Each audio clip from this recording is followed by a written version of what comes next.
Modern society is hiding a dirty and frankly hilarious secret. A secret so big that if word got out to the masses, our entire economy would get flipped upside down and millions of people would lose their jobs. And that's because the secret is that a terrifying number of jobs that exist are complete bullshit. And I'm not saying that just to be flippant. I'm not talking about crappy jobs or difficult jobs or jobs that pay poorly. I'm talking about jobs that literally serve no purpose to society and straight up shouldn't exist. And the funniest part of all of this is that in a lot of cases, the people who work these jobs are well aware that they're bullshit. Anthropologist David Graeber first coined the term bullshit jobs in an essay he wrote back in 2013, as well as in his 2018 book with that exact title. In his book, he put forward a theory suggesting that roughly half of all work in our modern capitalist society is essentially pointless, and that these jobs exist not because they serve society in any way, but because of bureaucracy, appearances, or best of all, just to serve the fragile egos of high-level executives. Think, for example, of the compliance specialist who writes reports that nobody reads, or the engagement coordinator who plans meetings about meetings that could have been emails.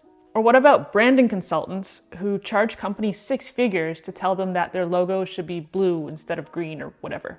I didn't make any of these up, by the way. These are all very real jobs that people hold, and they're bloating our economy, superficially driving up the cost of everything and wasting both time and resources. These jobs don't create value, they just create an illusion of important work being done. But the real question is why? Why are there so many bullshit jobs? Why do companies employ so many people in useless bullshit positions? And why do we as a society accept the fact that millions of high-earning individuals spend the majority of 40 hours a week shuffling papers around on their desk and scrolling Reddit, while the people that we all actually rely on day to day tend to work much harder for much less? Let's talk about it. So first things first, we need to properly define what exactly constitutes a bullshit job. Especially as someone who has admittedly referred to every job I've ever had as bullshit, I do think some clarification is needed. Fast food workers, nurses, garbage collectors, janitors, these are all jobs that may be exhausting and thankless and honestly criminally underpaid, but they're not bullshit because if they all disappeared tomorrow, we'd all notice and we'd all care. We all depend on the services they provide. But bullshit jobs are the complete opposite in that if they disappeared tomorrow, no one would care or notice. Society wouldn't collapse, companies would carry on with business as usual, and maybe, just maybe, they might even run a bit more efficiently. In his book, Graeber outlines 5 specific types of bullshit jobs that he argues are entirely pointless. Number 1 being the flunky, a role that exists purely to stroke someone else's ego and make them feel important. Think like a personal assistant whose main job is to do coffee runs or open mail, or maybe a receptionist at an office that barely gets any foot traffic or phone calls. Number 2 is the goon, the person whose sole job is to put up an aggressive front that really benefits no one, like lobbyists or PR people or corporate lawyers whose sole purpose is to threaten other companies with lawsuits. Could we have the money now? They mainly exist to make companies seem more important than they really are. Number 3 is the duct taper, someone whose job is to fix issues that shouldn't even exist in the first place. Like the IT guy who has to continuously tell all the boomers to unplug and replug their router when it loses signal. Number 4 is the box ticker. This is generally a bureaucratic role that exists purely to give the appearance of things being done. Something like a compliance manager or maybe a consultant that a company might hire to make it look like they care about things that they don't actually care about and that they're taking initiatives that they aren't actually taking. I myself actually had a role like this one time at a retail store where I was assigned head of the safety committee, which basically just meant that every month I had to go around and initial all the tags on the fire extinguishers. I'm not really sure what that was supposed to accomplish or how that made us all safer, but... And finally, number 5, the one that I find the most frustrating, the taskmaster. This is typically a middle manager whose only job is to manage and supervise people who don't actually need managing or supervising. They tend to spend a lot of time creating their own busy work to justify their existence, all in hopes that no one notices that they don't really do anything at all. If any of these descriptions hit a little too close to home, the good news is that you're not alone, but unfortunately job stability is something you do have to worry about. Honestly, it's something we should all have in the backs of our minds. As I've always said, everyone should have multiple streams of income to fall back on. It's the single most important thing you can do to gain financial stability.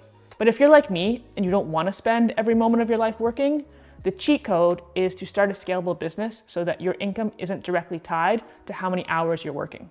This way, as your business grows, your income increases, but your efforts don't have to.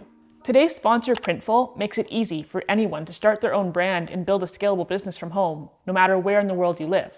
Typically, if you wanted to start a business selling clothing or housewares or really any other product, it would be complicated and expensive to get started, with you having to source manufacturers and buy inventory and handle order fulfillment. But Printful takes care of all of that for you. All you have to do is pick the products you want to sell, upload your designs, and then connect to a sales channel like Shopify or Etsy, and then it's pretty much hands-off after that. When someone buys one of your products, Printful receives the order, makes the item, and then ships it directly to your customer without you having to do anything.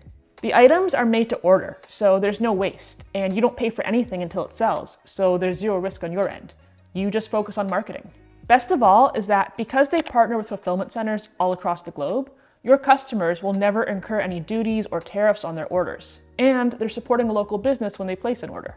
Some of the biggest brands in the world work with Printful, and you can too. Just click the link in the description to get started on building your scalable business today, and a big thanks to Printful for sponsoring this portion of the video. So yeah, bullshit jobs, lots of them. But how did we get here?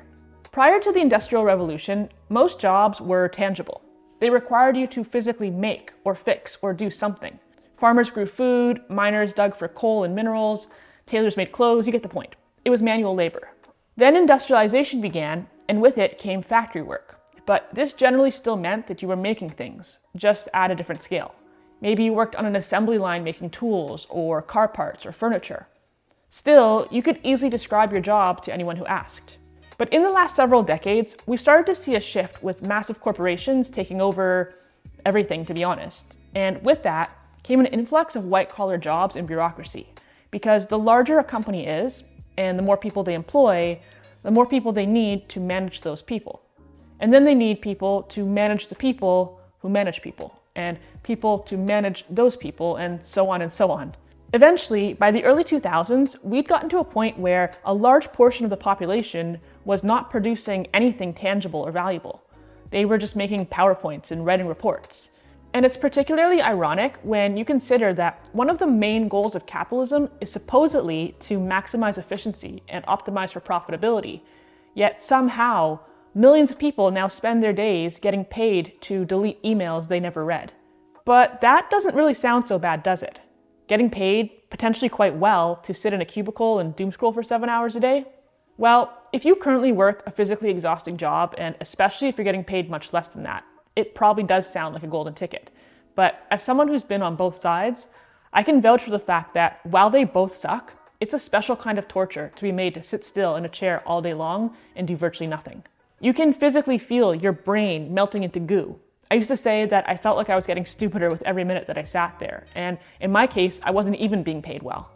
The thing is that humans crave meaning. It's in our DNA. And even if we don't like our jobs and would much rather be at home watching cartoons in our PJs, being that we have to work, we want to at least feel like our work is accomplishing something of value. But people who work bullshit jobs generally know that their work doesn't matter, and that nothing would change if they just stopped doing it. And that feeling of doing something entirely pointless, or of sitting there and doing nothing at all for that matter, is a stiflingly miserable experience. Especially when you realize that your life is passing you by day, and you're missing out on all the things you actually care about for no necessary reason. It's like you're being paid to count the dots on the ceiling. No one cares how many dots there are, but you need your paycheck, so you just do it. But if corporations want to maximize productivity and minimize their overhead, and even the workers know the jobs are bullshit, why is this so widespread? And how has it persisted for as long as it has? I admittedly started researching these very questions with my own preconceived notions, hoping and expecting to be proven wrong because, well, I can be a bit sarcastic and smartass at times, in case you haven't noticed. But shockingly, everything I could find on this topic only confirmed my wisecracks, which is concerning. It turns out that most of this is extremely petty and nonsensical. You know what? Small side tangent here, but as I've gotten older, the one thing that I think I have been continuously the most surprised to recognize is how many big decisions in the world are made completely without logic, and how many grown adults, especially those in positions of power, are shockingly emotionally immature. This is my Roman Empire. But yeah, apparently one of the main reasons for the prevalence of bullshit jobs is, drumroll please, executive egos. Most people are heavily driven by their egos, whether or not they realize it. That goes for all of us, by the way. But CEOs and other corporate bigwigs tend to really be in a league of their own. People love the feeling of being in power.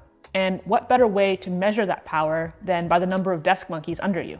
It might make you feel important to say you manage a team of 10, but do you know what would make you feel even more important? Saying you manage a team of 100, and that you have an executive assistant, or hell, a team of executive assistants. This calls for an aggressive trading strategy. Good idea, sir.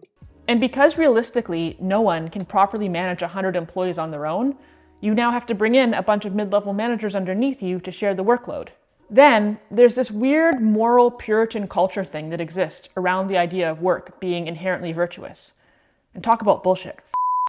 Society treats the idea of work like some sort of perverted religion. Well, all religions are perverted, to be honest, but working hard and being busy are treated as ethical responsibilities, regardless of whether or not you're actually accomplishing anything of importance with your work and busyness. Think about it. We live in a world where people boast about working 80 hours a week, or getting by on 5 hours of sleep, or just being busy in general, whether or not they're even productive or happy. Working 80 hours a week, or not sleeping, or filling your time with pointless busy work, none of this is a flex, but somehow it's become one. And perhaps most importantly, and this is something I've talked about before, but capitalism would fail if people had more free time. Yeah, grab your tinfoil hat and strap in, but stick with me here for a second. Think about a cause that you're passionate about.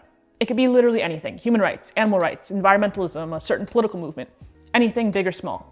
Now, think about when the last time was that you did any sort of activism to support that movement. When was the last time that you attended a protest, or that you canvassed for a candidate you support? Chances are, never, or at least not recently, and almost certainly not frequently. But why? Because you're tired and busy all the time. You get up at the ass crack of dawn, pack lunch, commute to work, spend 8 hours there, and commute home. Then you make dinner, eat, clean up, throw in a load of laundry, walk your dog, maybe acknowledge the existence of your spouse and kids, and if you're lucky, maybe you'll have an hour or two to unwind in the evening before it's time to go to bed and start the process all over again. Who has the time or energy to do anything else? Who can be bothered? If you had more free time, you might start to ask yourself some questions. Questions like, if I can get my work done in 20 hours, why do I still have to spend 40 hours at the office? Or how about, why do I pay nearly 30% in income taxes while Jeff Bezos pays just 1%? Or why does America have an unlimited budget to drop bombs in other countries, but no money to provide their citizens with healthcare? You know, the light and fluffy stuff one might ponder. Also, if you had more free time, you'd probably spend less money. You might fire the landscaper and cut your own grass, or stop ordering DoorDash every night and start cooking your own meals. You might walk more and take fewer Ubers. You might do less impulse shopping on Amazon and Temu at 2 a.m. and attempt to buy yourself a little happiness. Well-rested people don't make good consumers, so corporations make up bullshit positions to ensure everybody stays employed and burnt out and stressed out and miserable, so you all just keep spending and remain good little consumers. It's safer for them to invent useless jobs than it is to just let people be still with their thoughts and have leisure time. And if you think that that sounds like a wacko conspiracy theory, I'll remind you to please look at Exhibit A, the COVID pandemic. COVID showed us very quickly who is and isn't an essential worker. It showed us who actually keeps society running and who just sits at a desk pushing buttons. While nurses and line cooks, baristas, grocery store employees, delivery drivers, while they all risk their health and safety day in and day out, most white-collar workers immediately switched to work from home, which is actually just code for attend a 30-minute Zoom meeting and then go bake some sourdough bread or whatever. And who do you think got paid more? With all that said, I don't want this to sound in any way like I'm blaming the workers. I'm absolutely not. Everyone needs to earn a living. Everyone has bills to pay and mouths to feed, and if that means you have to work a dumb fake job to make that happen, I totally don't blame you for doing so. But beyond just needing to get their bag, most people who work bullshit jobs don't want to admit it because, well, like I said before, ego. So many people hold their job title and career as a huge part of their identity, and so admitting that their job is bullshit would almost be like saying that they themselves are bullshit. I provide the people of this community with propane and propane accessories. Personally, I can't relate to this at all. I mean, I'd love to be able to brag about making a buttload of money for doing basically nothing. I guess that's why I'm a YouTuber. I mean, I don't make a buttload of money, but some YouTubers definitely do. But yeah, people just don't want to be seen as unserious or unimportant. And if you ask me, I think y'all need to lighten the up, but I guess no one's asking me. There's also the golden handcuff situation, of course. I made a whole video about that a few weeks ago. You can check it out. Ultimately, the rise of bullshit jobs, I think, will go down in history as one of the most egregious wastes of human potential in our species' history. But I do think there's a way out. For starters, I think it's time to acknowledge that the 40-hour workweek is antiquated. Many, if not most people, could probably get their jobs done in 20, 25, maybe 30 hours a week, if not less. So why not switch to a 3 or 4 day work week? Or at least let people leave early if all their work is done. I think this also invites a conversation about the merits of universal basic income.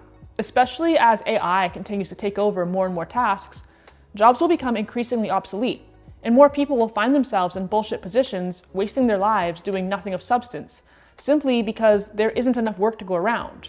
Or worse, they'll find themselves completely unemployed. But the entire point of technology was always supposed to be to make us more productive, to take over the more monotonous parts of our work and give us back more of our time. So as those tasks have been overtaken by tech or AI or whatever, why haven't we gotten our time back? UBI could be the perfect solution. People would be given enough money to sustain a baseline level of a dignified existence and then would have the option to work more for additional money if they wanted to increase their quality of life. Most people would probably want to work to some extent, but they wouldn't need to work full time, and that would be great. Then there would be enough meaningful work to go around for all who wanted it, but no need for bullshit. And you'd have options. You could sleep in, spend more time with your family, start new hobbies. But then, like I said, you might think a little more and buy a little less, and they just couldn't let that happen, could they? If you like this video, like the video, subscribe for more. You can follow me on Instagram at according_2_Nicole. As always, I'm very curious to hear your thoughts on this topic, so leave me a comment down below and let me know what you think. Other than that, thank you guys so much as always for watching. Take care, and I'll see you next time.